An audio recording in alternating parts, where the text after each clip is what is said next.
lang kadali guys mag-connect ng Android phone sa non-smart TV natin guys. Ayan guys.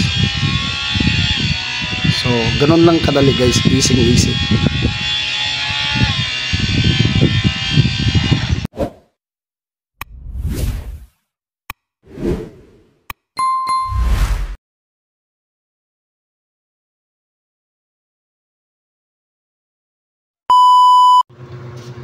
Hello, what's up guys, welcome back again to my YouTube channel. So for today's video guys ay gagawa tayo ng isang video na kung paano i-connect ang Android phone sa non-smart TV. So ayun guys, sa mga naghahangad dyan ng smart TV pero walang pambili, so ayun, so para makapanood tayo ng YouTube or sa Facebook or makapaglaro ng games na nakikita natin sa screen ng non-smart TV natin. So ayun guys, ito yung pag-uusapan natin sa video na to. So ano pang inaantay nyo, huwag na natin itong patagalin guys. So ayun guys, gamit lang itong HDMI cords na may dalawang dulo sa kabilaan. Ayan. At ito naman yung malaki ay para dun sa likod ng ating TV. So ito yung pangalawang gagamitin natin guys para mai-connect natin yung Android po natin sa TV natin. So ito yung cable charger at ang pangatlo guys ay yung adapter charger. So ang una natin gagawin guys ay isasaksak natin to sa likod ng ating TV. So may dalawang saksakan sa likod, HDMI 1 at HDMI 2. So bahala na kayo kung saan nyo ikakabit guys. So di ko lang din sure kung pare-parehas ba ng lahat ng flat screen na TV. So ayun, so unang natin gagawin guys ay isasaksak na natin to sa likod.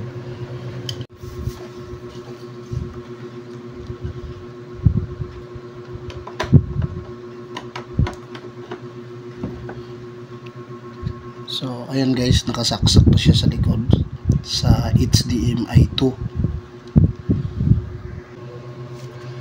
So ayun guys, itong kabilang side ng ating HDMI ay dito natin itatap yung ating cable charger. So ayan guys, kakabitan na natin. At itong kabilang side naman guys ay para dito sa ating adapter charger.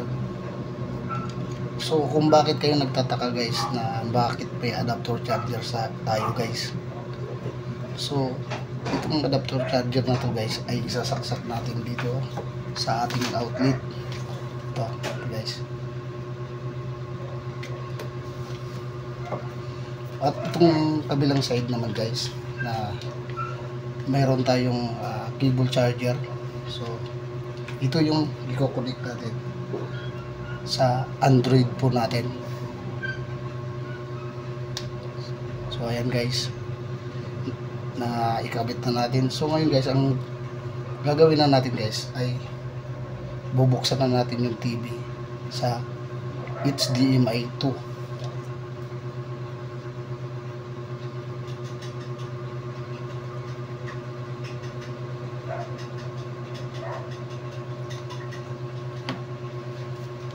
So ayan guys, pag na-click nyo na sa HDMI 2 sa TV, so ayun na yung kalalabasan guys. So ngayon guys, ang gagawin na natin guys, punta na tayo sa settings ng ating cellphone para may connect na natin. So ngayon guys, andito na tayo ngayon sa ating cellphone. So punta na tayo sa ating settings guys. Yan, click lang natin guys. So dito na tayo sa setting guys. Puntahan natin yung developer option. So ayan siya sa pinakababa guys. Click lang natin. Tapos hanapin natin yung USB debugging guys. So ayan, naka-on na siya guys. Click na lang natin ulit. So ayan. Tapos ito guys, may nakalagay nga dito guys, basahin natin. USB debugging is intended to developer purpose, only used to copy data between your computer and your device, install apps on your device without notification, and read log data. So ayun guys, click lang natin yung okay. So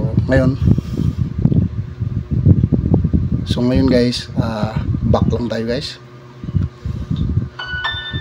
So sa part na to guys, kailangan na natin mag download ng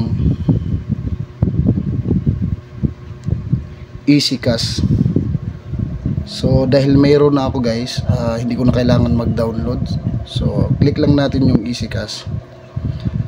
So ayan guys. So kung may nakikita kayong may parang cable charger dito sa dulo, wire, and click lang natin siya guys. Ayan guys, nakalagay please wait for few seconds before screen memory begins. So nakalagay dito failed to connect or set up, try on USB data remote. Ayan guys. So bunutin lang natin to guys, yung wire. Ayan guys, bunutin lang natin to guys. So back lang natin guys, plug in lang natin uli, ikutin lang natin.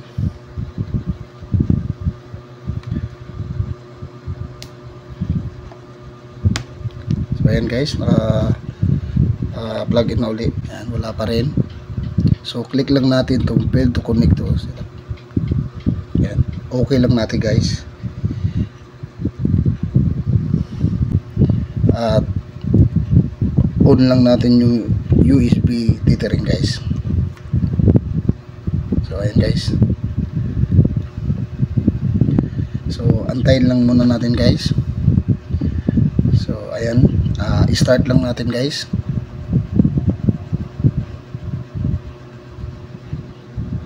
So ayan guys, ayan na, nakita na natin sa ating screen sa TV. So antay-antayin lang natin guys. So medyo matagal-tagal to guys. Paiksiin na lang natin. So ayan guys, i-click na lang natin ulit to guys. So ayan guys, may nakalagay na already connect wire. So back lang tayo guys. So punta na tayo guys ngayon sa, dahil wala tayong load guys, so puntahan natin yung games guys. So subukan natin tong traffic ride guys. So ayan na siya guys. So ayan guys. So ayan guys. Ayan guys. So on lang natin guys. Ayan, sa cellphone natin. Nakakunik na tayo guys. So ayan guys.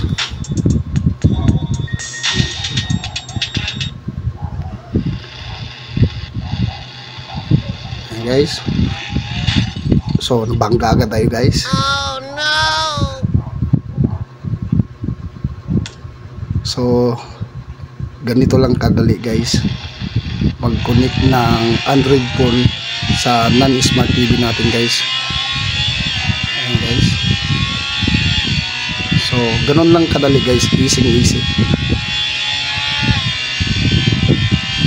So ayun guys, so ganun lang kadali mag-connect ng ating Android phone sa non-smart TV. So ayan guys, sa mga walang pambili pa ng smart TV dyan, so may solusyon na tayo.